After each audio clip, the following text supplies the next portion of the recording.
Espiritismo sem mistério.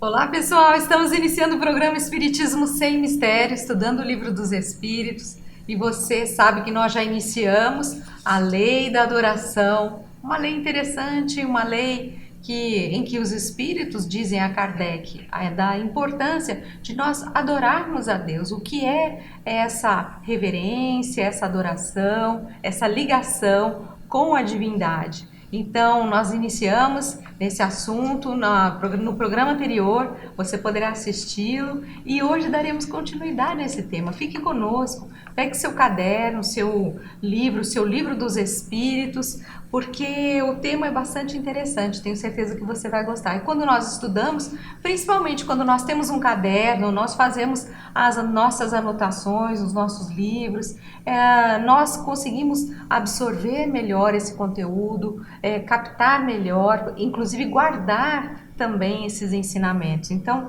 é muito importante termos esse bloco de anotações, esse local onde nós nos dirigimos e temos um breve resumo ou uma pequena frase que seja mesmo no seu livro dos Espíritos, lá na parte de cima ou na lateral, você escreve alguma coisa que você acha, uma frase que resuma um pouco daquilo que está sendo dito. Tudo isso vai te ajudar, porque futuramente, se você precisar falar sobre o assunto ou se você quiser relembrar o tema, você folheia o seu livro e você vai ver que as coisas ficam muito mais simples. Você vai bater o olho ali naquilo que você escreveu, você já sabe do que se trata aquele trecho, aquele capítulo, e assim facilita bastante, tá bem? Vamos dar continuidade. Para quem não me conhece, eu sou Solange Salman Godoy, junto com o nosso querido André Luiz Ruiz. Como vai, André? Oi, Solange. Olá, queridas irmãs, queridos amigos. É uma alegria sempre dar continuidade ao tema do Livro dos Espíritos, que está certamente ligado ao que todos nós sentimos. Nós já vimos no programa anterior que os Espíritos dizem que não existe na Terra, em toda a sua história, nenhum povo que fosse ateu. Porque essa é uma lei inata, uma lei que vem de cada um de nós, porque somos originários da força cósmica. E esta força cósmica é aquela que nos criou. E para você entender isso, basta você pensar no seguinte: você pode não conhecer a origem das pessoas com quem você se relaciona. Você pode não saber se elas vieram de uma nação distante, de um outro estado. Se você tiver curiosidade, talvez pelas aparências físicas, você possa deduzir que foram herdeiros genomênicos ou fenomênicos de pessoas que vieram de regiões diferentes da sua. Porém, você não vai duvidar nunca que aquele ser que você está com a convivência próxima, você nunca vai duvidar que eles nasceram de outra coisa que não um homem e uma mulher. Certamente. Não adianta você perguntar para ele que bicho foi que pariu você. Mesmo que ele não conheça, você não vai fazer essa pergunta nunca. Por quê? Porque um ser humano naturalmente decorre de outro ser humano. Você sabe disso. Qualquer pessoa sabe disso. Você pode não saber quem é o pai, quem é a mãe, que lugar que ele nasceu, de onde que ele veio, de que país, mas você sabe que quem gerou aquele corpo foi um outro ser humano. Isso é inato, você não tem dúvida. Assim também poderemos fazer uma ilação, uma comparação com essa adoração inata, porque nós sabemos que fomos criados. E nós não temos capacidade de criar. Portanto, em nós é natural, como disse o programa anterior, que nós tenhamos essa veneração, ainda que a gente não saiba expressar de uma forma mais requintada, mas nós sabemos que viemos de alguma outra força superior a nós. Portanto, mesmo quando as pessoas digam assim, eu não acredito em Deus, não importa. No fundo, como espírito, ela sabe que ela não criou a si mesma, que ela é fruto de uma inteligência superior. E que, por orgulho talvez, ou por não querer ceder ao reconhecimento da sua transitoriedade biológica, é que a pessoa diz que não acredita. Só que não é, essa é uma atitude forçada, é uma atitude intelectual, não é uma atitude essencial. Porque essa pessoa, a hora que o avião estiver caindo, a hora que o navio estiver afundando, ela não vai dizer, graças a Deus, eu não acredito em Deus. Não. Ela estará procurando respaldar-se de alguma força superior. Você verá agora o nosso primeiro slide desse capítulo 2 do programa de hoje. Vamos lá? Essa bela imagem, como vocês podem ver, nós temos várias pessoas em adoração, orando, se conectando à divindade, elevando os braços a Deus, cada um à sua maneira. Alguns impõem as mãos, elevam as mãos para o céu, outros reúnem as mãos num ato de conexão, de sintonia com a divindade. Nós vemos também essa bela escada que simbolicamente a escada que nos leva a esses planos superiores, ao plano mais elevado. Então, todos eles, envolvidos nessa atmosfera, nessa gratidão a esse ser superior, a essa divindade, a essa energia maior que nos criou, que nos envolveu, que é a causa de tudo no nosso universo. Nós pusemos essas imagens porque nós vamos aprender que na lei de adoração nós podemos fazer 3 coisas. A primeira, pode voltar a imagem, por favor. Nós temos a adoração que pede, você vê o pedido com as mãos ali espalmadas à superfície, da divindade, pedindo, por favor, põe aqui alguma coisa. A pedir é uma das formas de nos ligarmos a Deus. A segunda é agradecer. Quando você vê a pessoa de mãos postas, de olhos fechados, como dizendo obrigado, Senhor. Inclusive em algumas culturas, a colocação das mãos juntas e a cabeça reverente é um sinal de agradecimento. Agradecer pelas bênçãos recebidas. E por fim, os 2 de baixo estão louvando. Ó Senhor, a nuvem, o céu azul, a planta verde, o alimento, o ar ou a luz do sol, o calor, todas as belezas que nos esperam, são atos de louvor. Então, essas são as 3 formas de nos conectarmos com a divindade. Pedir, agradecer e louvar. Então agora a gente vai dar continuidade a este capítulo 2 com o primeiro slide de hoje. Vamos lá? Pergunta 654. Deus dá preferência àqueles que o adoram de tal ou tal maneira? Olha que pergunta interessante. Kardec quer saber justamente isso. Tem uns que adoram de um jeito, tem outros que adoram de outro. Deus tem preferência? Para Deus é melhor adorar de um jeito, adorar de outro, ajoelhado, pôr a cabeça na parede, pôr a cabeça no chão, fazer o sinal, dar dinheiro, reverenciar, dar 3 pulinhos, dar volta, acender vela, pôr um pano na cabeça, vestir um paletó, usar gravata, essas coisas. Branco.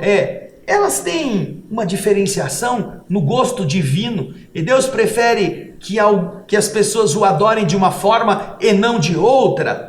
Vamos ver a resposta maravilhosa que os espíritos dão. Veja só. Deus prefere aqueles que o adoram do fundo do coração, com sinceridade, fazendo o bem e evitando o mal, àqueles que creem honrá-lo por meio de cerimônias que não os tornam melhores para os seus semelhantes. Todos os homens são irmãos e filhos de Deus. Ele chama para si todos aqueles que seguem suas leis, qualquer que seja a forma sob a qual se exprimem. Veja só, esse é o primeiro slide. Depois nós vamos ter mais 2 na sequência, mas vamos comentar esse primeiro. Olha só, Deus prefere os que o adoram de maneira sincera. Não é aqueles que fazem cerimônias. Aqueles que fazem o bem, evitando o mal. Ele prefere estes aos que acreditam honrar Deus por meio de cerimônias, mas que eles não se tornem nem melhores para os seus semelhantes. Nada, em nada. Então, fazer parte de rituais, bater no peito, gritar o nome do Senhor e continuar sendo mal, não agrada a Deus. Agrada a Deus aquele que, sendo humilde, que sendo simples, que sendo pobre, que sendo mesmo rico, mas é sincero. Este sim. É então a essência que agrada a Deus e não a aparência. É o primeiro tópico que tiramos daí, deste slide que você vai ver novamente na tela. Ele continua: todos os homens são irmãos e filhos de Deus. Deus chama para si todos aqueles que seguem suas leis. Não importa qual seja a maneira pela qual se exprimem. Aquele que não tem senão a piedade exterior é hipócrita.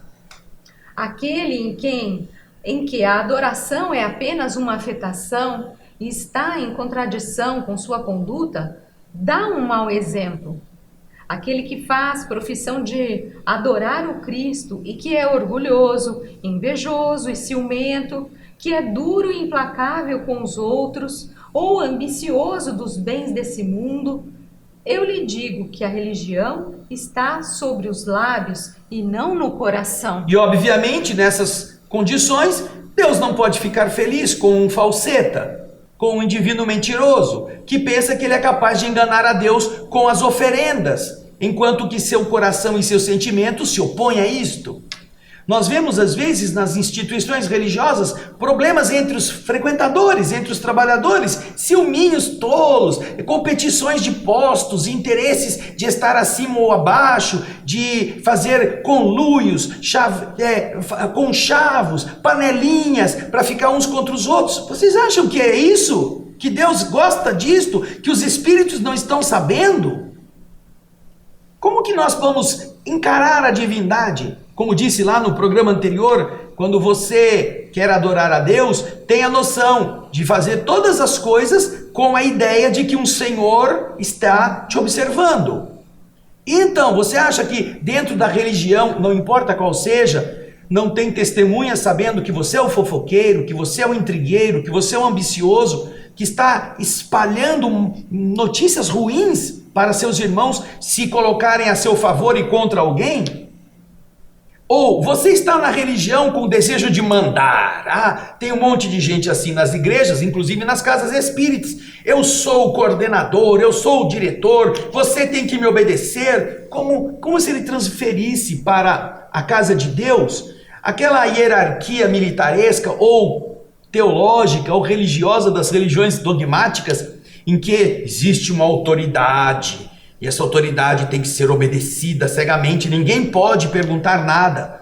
Então, essa maneira ególatra denuncia quem assim se comporta, porque demonstra que essa pessoa está mais interessada na sua vaidade e no seu poder do que na obra de Deus. Então, Deus não pode se deixar levar por títulos que as religiões dão aos seus membros, em contradição à prática, a prática verdadeira. Na história humana, inclusive da arte, há uma situação muito bonita, que a Solange vai contar para nós, que envolve o espírito ou o pintor Van Gogh. Van Gogh, ele se tornou artista depois de já ter uma certa idade, depois dos seus 30, 40 anos, se não me engano. Mas antes disso, Van Gogh tentou ser pastor. Ele passou a fazer a leitura da Bíblia, se dedicar a esses conhecimentos, e numa determinada fase da vida dele, ele foi prestar ajuda, como um pastor, ele tomou conta de uma pequena região. Só que Van Gogh, ele era tão dedicado, porque ele lia muito, ele estudava, e ele era tão sincero, ele era tão verdadeiro, ele amava a Deus, e as escrituras e todo aquele conhecimento, ele absorvia, ele era muito sensível, ele absorvia tudo aquilo, e ele era muito verdadeiro. Então, nos evangelhos, quando diziam que você tem que ser simples, tem que ser humilde, que você tem que ajudar o próximo como a si mesmo, ele começou a colocar isso em prática, mas de uma forma tão verdadeira e tão intensa que os outros pastores começaram a ficar chocados, porque ele começou a viver entre os pobres, a comer com eles, a dividir tudo que ele tinha. Ele se despojou de tudo que ele possuía. Ele vivia na mais completa simplicidade.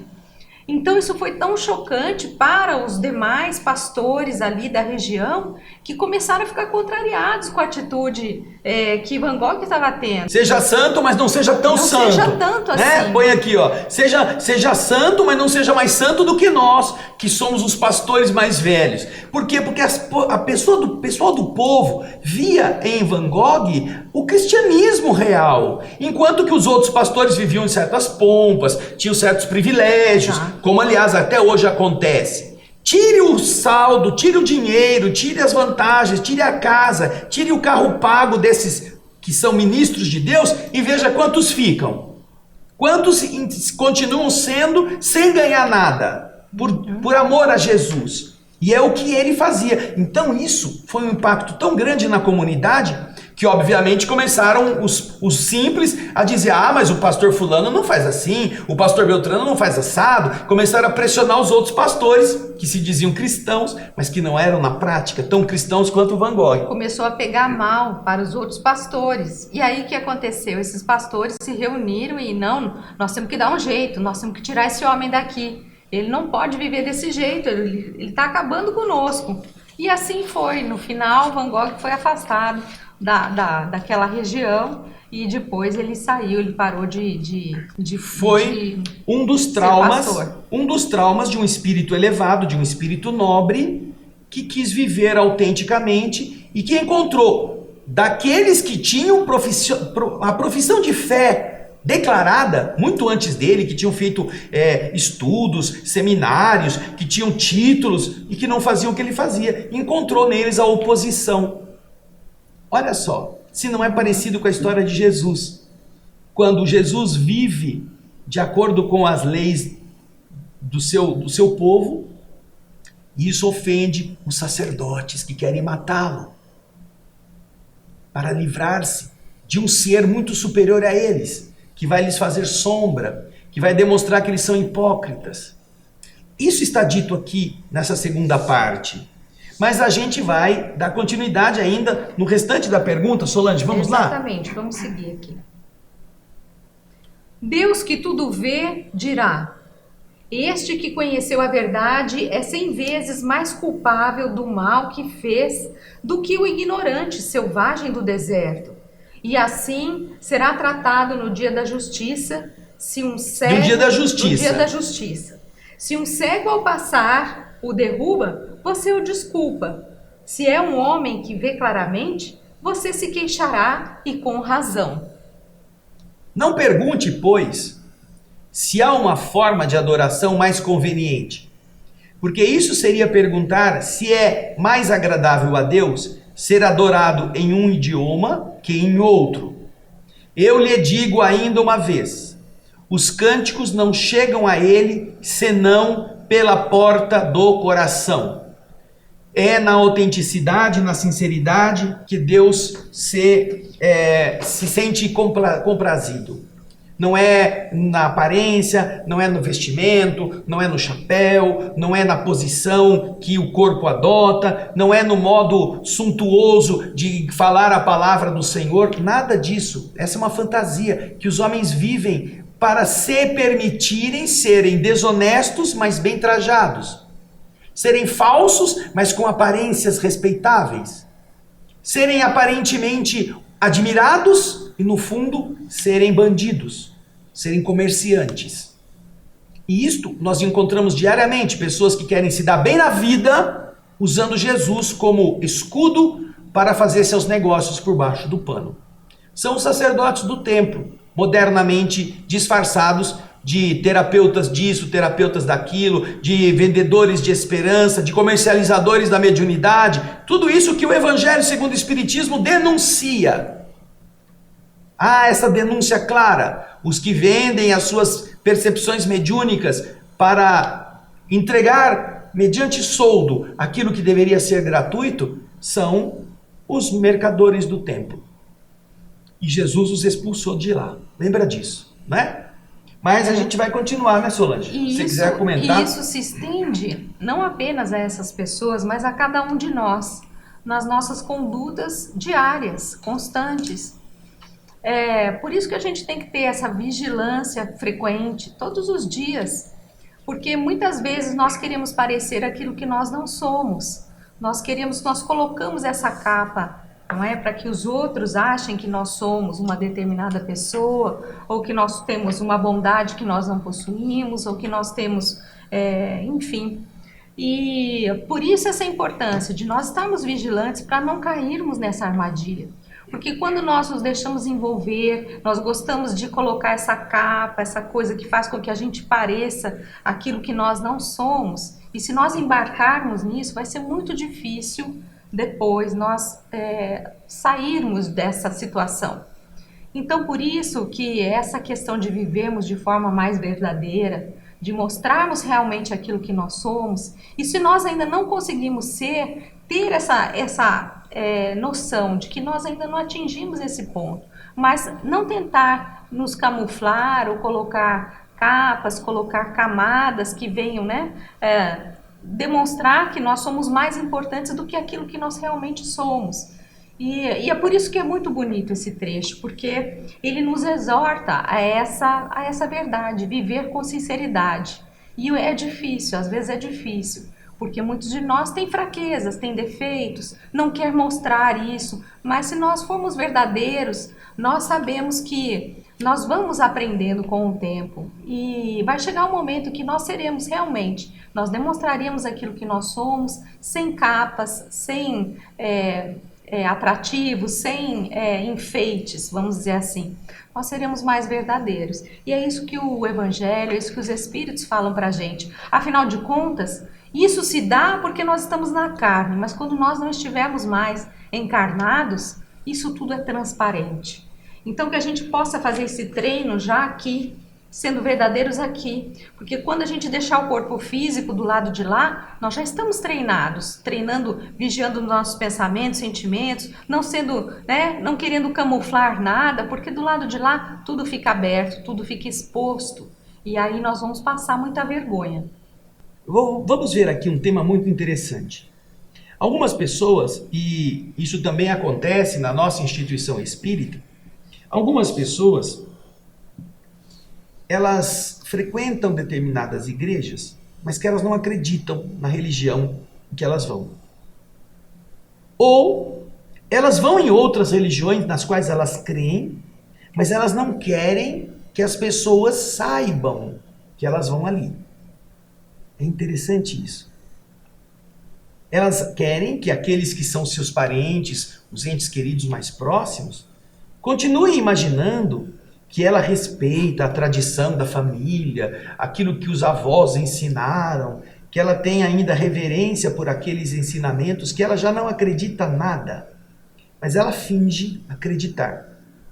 É interessantíssimo esse processo, porque o ser humano, ao invés de assumir a sua condição de um ser que aprende e que dá uma nova chance para pensar de outro jeito, às vezes fica naquela dependência emocional infantiloide, de a Bisa, se ficar sabendo que eu estou indo rezar para o mundo espiritual, ela vai ter um treco, vai ter um infarto, eu vou decepcionar minha mãe, meu pai, então eu vou no centro espírita escondido, vou tomar passe, mas ninguém pode saber. Ou então, eu não acredito nessas coisas religiosas que o pessoal das igrejas falam, mas eu vou lá porque lá tem gente importante, eu tenho uma alfaiataria, eles gostam de usar terno, eu apresento o meu cartãozinho, eles vão lá na minha alfaiataria, ou eles vão lá na minha casa de material de construção, e eles vão comprar material de mim, e foi ali que eu ganhei, fiz o meu pé de meia, eu não posso agora deixar lá, porque já viu, né? São os meus clientes. E aí vem exatamente a pergunta que você vai ver na tela. A pergunta que Kardec faz. Vamos lá. Pergunta 655.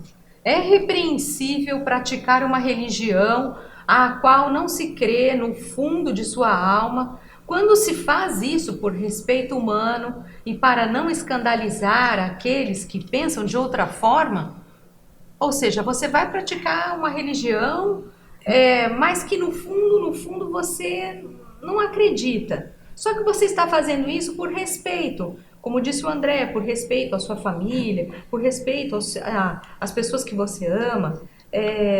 Então, e até mesmo para que aquelas pessoas com as quais você convive, para que eles não fiquem escandalizados, não é? Ou seja, você não acredita? Como você não acredita? Como que você não quer seguir? Então, Kardec está perguntando se isso é repreensível, você atuar dessa maneira. Você fazer de conta, você fazer um teatro, para parecer que você é uma coisa que você sabe que você não é, com a intenção de não ferir suscetibilidades. Ou com a intenção de não perder uma boquinha. Uma boquinha, sabe aquelas boquinhas boas? Então você continua fingindo que você é daquela crença para você continuar conferindo vantagens materiais.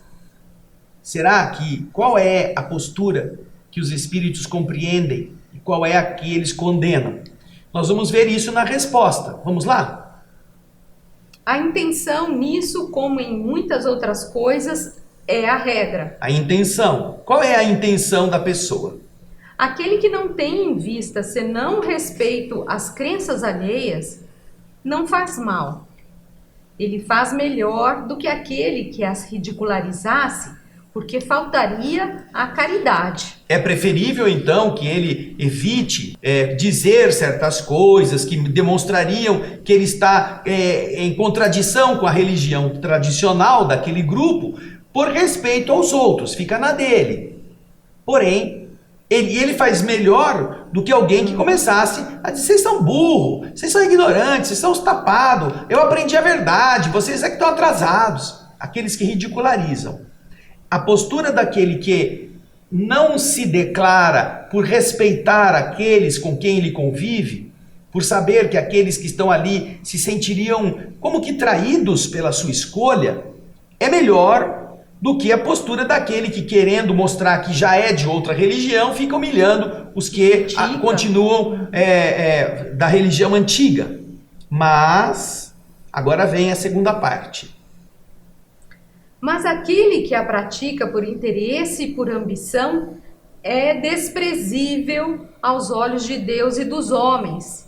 Deus não pode ter por agradáveis aqueles que aparentam se humilhar diante dele apenas para atrair a aprovação dos homens. Nós vemos isso nas campanhas eleitorais. Gente abortista, gente que está matando criança, defendendo o crime do assassinato intrauterino, indo na igreja, fazendo o sinal da cruz, fazendo o Pai Nosso com os padres, com os religiosos, para tentar afastar, naquele momento em que o voto é necessário, a pecha de que eles são anticristãos, como eles são de verdade, que eles não querem saber da família. Agora todo mundo é cristão, é familiar, vai na igreja, pega a criancinha no colo.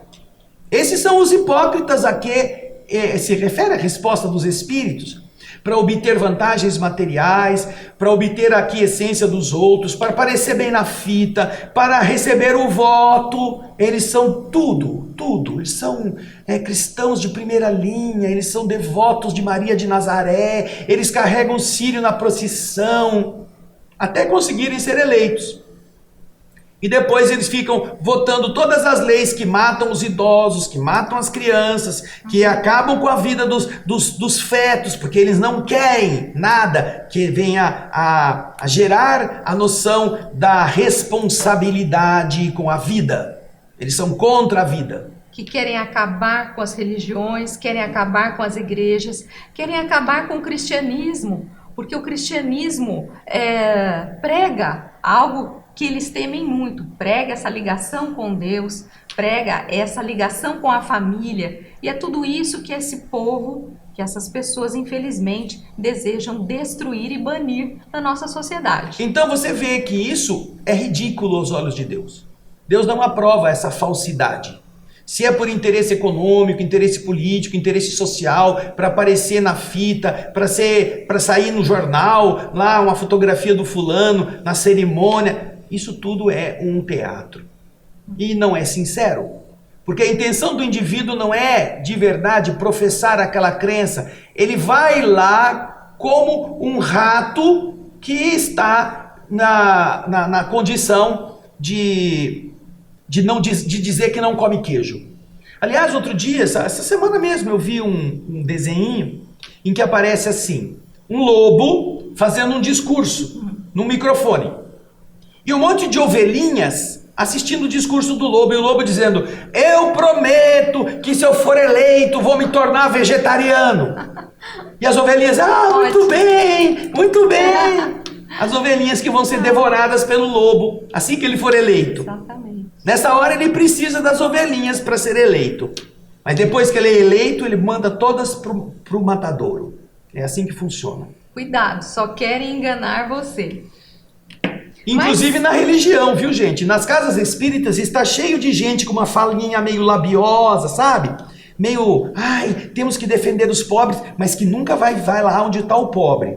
Ele só quer induzir você a ter uma noção que é justamente dos materialistas, para você se indignar com a injustiça social.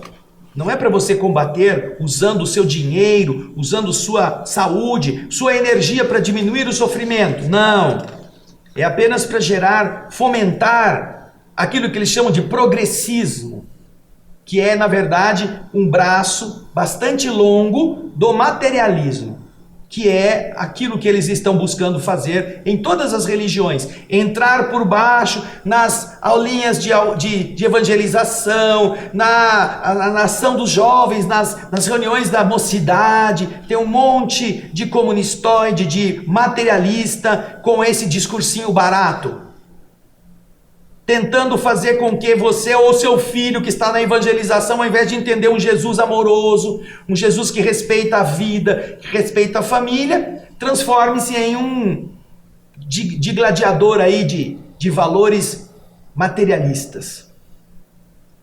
E é esta a advertência que nós estamos vendo naquilo que significa a sincera devoção a Deus.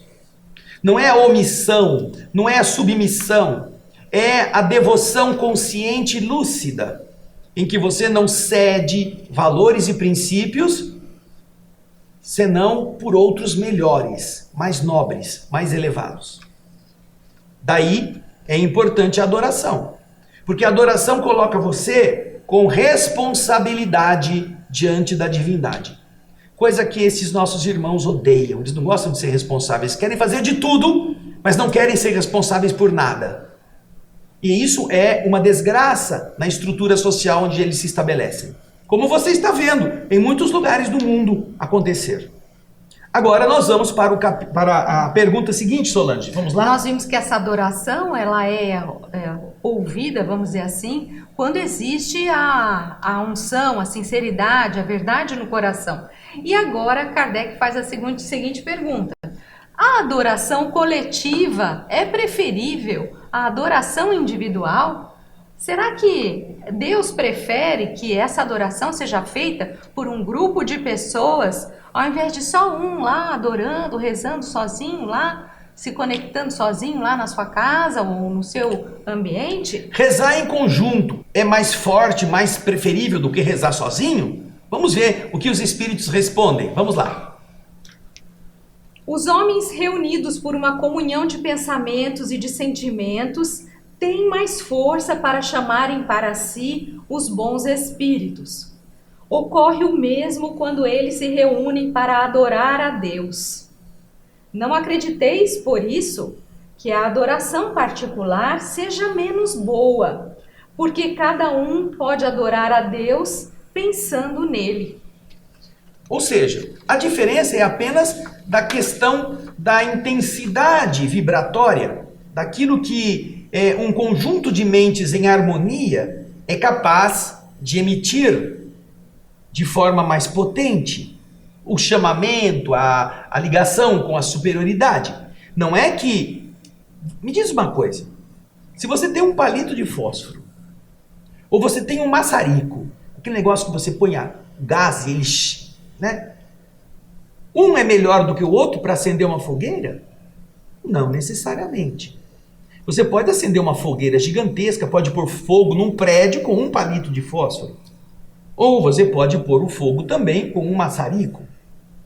Então o que eles estão dizendo é que a oração, a adoração é sempre uma coisa positiva e nobre. Seja individual, seja coletivo. Porém, quando se faz isso de forma conjunta e há harmonia, há uma direção de todo o pensamento para o mesmo fim, isso atrai com mais poder, com mais força, os espíritos que estarão respondendo a esse contingente de pessoas que está pedindo o mesmo objetivo, que está visando o mesmo foco. É isso que ele está dizendo. Porém, isso não está impedindo que indivíduos possam sozinhos conseguir os objetivos que almejam. Daí ser importante que você perceba. É preciso que numa reunião coletiva se priorize a unicidade, a harmonia de pensamentos. Você já deve ter visto na casa espírita que você frequenta uma plaquinha que está escrito assim: o silêncio é uma prece. Ou seja, essa plaquinha indica o quê? Que quando você entrar ali, fique em silêncio. E em silêncio comece a pensar em Deus. Porém, parece que na casa espírita todo mundo que vai é analfabeto. Todo mundo que vai na casa espírita, sobretudo aquelas grandes casas que tem muita gente, essas pessoas não sabem ler e escrever, porque elas leem aquele negócio, não entendem o que é ficar em silêncio, nem entendem o que é uma prece, porque o pensamento faz barulho. Sabia disso? Olha lá, ó. O pensamento, ele emite energia, ele emite forma, e ele cria vibrações. Estamos falando sobre isso no nosso programa, O Espírito da Letra, estudando a obra Mecanismos da Mediunidade, que é apresentado aqui na TV Mundo Maior também e no nosso canal youtube.com/O Espírito da Letra. Neste livro, ele está explicando a correlação entre a matéria, a energia mental com a energia elétrica. E o nosso cérebro como um gerador de energia. Então, isto produz movimento à nossa volta. Então uma pessoa vai numa instituição e ela carrega o pensamento só em coisas ruins, ela está pensando em um monte de coisa, ela está agitando o ambiente vibratório no sentido contrário àquilo que deveria ser. E se o número de pessoas é muito grande e o pensamento delas não é harmônico, aquilo vira um festival de confusões. Cada um pensando em um determinado objetivo, com raiva, ou pedindo dinheiro, ou pedindo coisas, ou se revoltando contra A, contra B, contra C. É muito complicado para a harmonia do ambiente. Por isso que as casas espíritas geralmente possuem música ambiente, possuem uma iluminação um pouco menor para facilitar que a pessoa entre em meditação. Tem lá as solicitações de silêncio, para que a pessoa tenha consciência. Vamos tratar todo mundo como adultos, não é? Imaginando que todo mundo cresceu, só porque o corpo ficou grande. Mas você vai ver quanta gente criança vai na religião. Quantos de vocês, quantos de nossos irmãos católicos vão na missa e não conseguem rezar? Porque aquilo é uma balbúrdia, é um tumulto, uma confusão. E ao invés da pessoa se interiorizar, fica passando raiva. Então você percebe que a mente está na base de todo esse processo. E quando nós encontramos essa ação, como disse a resposta que você vai ver novamente na tela, em comunhão, um número maior de pessoas que têm o mesmo pensamento e o mesmo sentimento, eles se conectam mais facilmente e são capazes de iluminar mais, o que atrai mais bons espíritos. É apenas por isso. Agora, é preferível um indivíduo bem concentrado do que 10 dispersos. Não é o número de pessoas, é a capacidade de sintonia, ok? Solange? Isso mesmo, e agora Kardec vai para um outro extremo, porque ele está falando, bom, orar em conjunto, né, em grupo, nós vimos que tem toda essa energia, essa vibração. Mas Kardec agora vai para um outro lado, perguntando o seguinte: os homens que se abandonam à vida contemplativa, não fazendo nenhum mal e não pensando senão em Deus, têm um mérito aos seus olhos? Aquele carinha que fica lá no topo da montanha, vivendo, mentalizando Deus, elevando seus pensamentos, não é? Tendo aquela vida voltada apenas a esse louvor, a essa conexão, ele tem algum mérito aos seus olhos? Aquela pessoa que entra no seminário, que vai dedicar a sua vida à reza, que vai se tornar padre ou vai se tornar freira, vai passar a vida inteira estudando, às vezes em uma forma apenas contemplativa, de ficar lá em oração o tempo inteiro. Isso produz algum mérito para ele? Isso é agradável para Deus? Vamos ver o que os espíritos respondem. Não, porque se eles não fazem o mal, não fazem o bem e são inúteis. Aliás, não fazer o bem já é um mal. Deus quer que se pense nele, mas não quer que se pense apenas nele, visto que deu ao homem deveres a cumprir sobre a terra. Aquele que se consome na meditação e na contemplação não faz nada de meritório aos olhos de Deus, posto que a sua vida é toda pessoal e inútil à humanidade, e Deus lhe pedirá contas do bem que ele não haja feito. E ele dá o número da pergunta 640 do Livro dos Espíritos. Nós veremos daqui a algum tempo, ou já vimos inclusive, a pergunta 640. Aquele que não faz o mal, mas que aproveita do mal feito por outro, é culpável no mesmo grau? E a resposta é como se cometesse. Aproveitar é participar. Mas a pergunta 642, logo abaixo, nós comentamos recentemente, é justamente nesse sentido. Basta não fazer o mal para ser agradável a Deus e garantir a sua posição futura? E a resposta é não. É preciso fazer o bem, no limite das suas forças, porque todos serão responsáveis pelo mal que decorra de um bem que não foi feito. Vimos isso há 2 programas. Então, não adianta ficar só no reza, reza, reza, reza, reza, enquanto o mundo está caindo, está despencando. É preciso ser útil. E essa é a condição. Visto aqui que os Espíritos estão dizendo que Deus deu ao homem deveres a cumprir sobre a terra. Então ele não está aqui apenas para cruzar os braços e ficar orando a Deus. Ele tem deveres sobre a terra. Ele tem uma missão, ele tem que cumprir trabalho. E na verdade, ele tem que servir. Ele não está aqui só para viver para ele. Ele tem que servir, ele tem que contribuir com algo de útil na terra. Senão, a sua vida vai ter passado em vão, em brancas nuvens, não é? Porque quem vive só para si e não colabora para o progresso da humanidade é uma vida praticamente inútil. Não faz o mal, mas não basta não fazer o mal. É preciso fazer o bem no limite das suas forças. E rezar só, como disse a resposta. Deus quer que se pense nele, mas não apenas nele.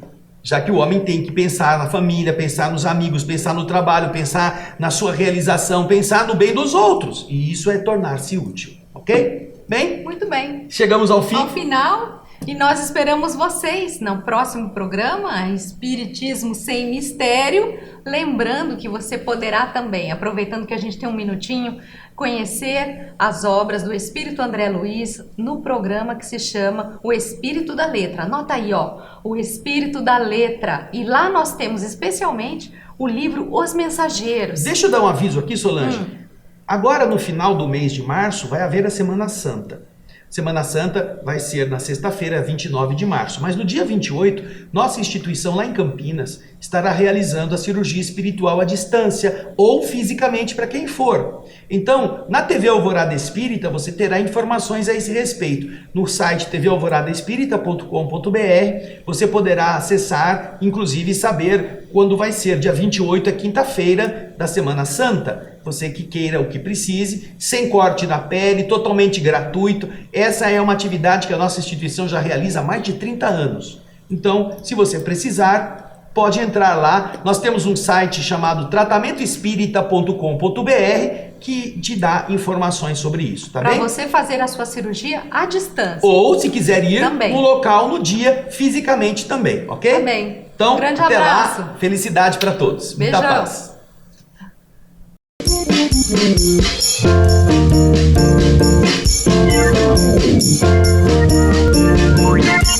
Espiritismo sem mistério.